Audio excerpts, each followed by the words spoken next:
অধিকারী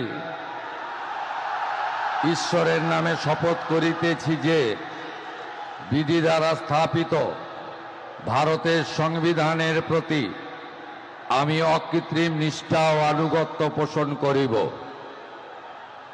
আমি ভারতের সার্বভৌমত্ব ও অখণ্ডতা রক্ষা করিব।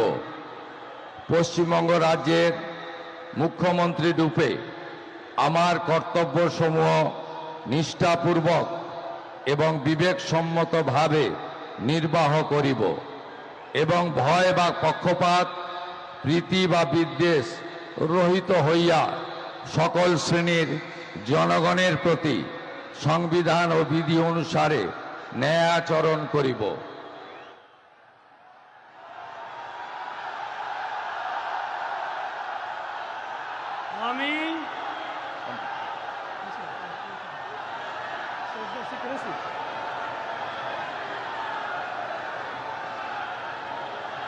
আমি শুভেন্দু অধিকারী ঈশ্বরের নামে শপথ করিতেছি যে পশ্চিমবঙ্গ রাজ্যের মুখ্যমন্ত্রী রূপে যে কোনো বিষয় যাহা আমার বিবেচনার জন্য আনীত হইবে বা আমি জ্ঞাত হইব, তাহা মুখ্যমন্ত্রী রূপে আমার কর্তব্যসমূহের যথাযথ নির্বাহের জন্য যেরূপ আবশ্যক হইতে পারে তদ্গতিকে আমি প্রত্যক্ষ বা পরোক্ষভাবে কোনো ব্যক্তি বা ব্যক্তিগণের নিকট জ্ঞাপন করিব না বা প্রকাশ করিব না।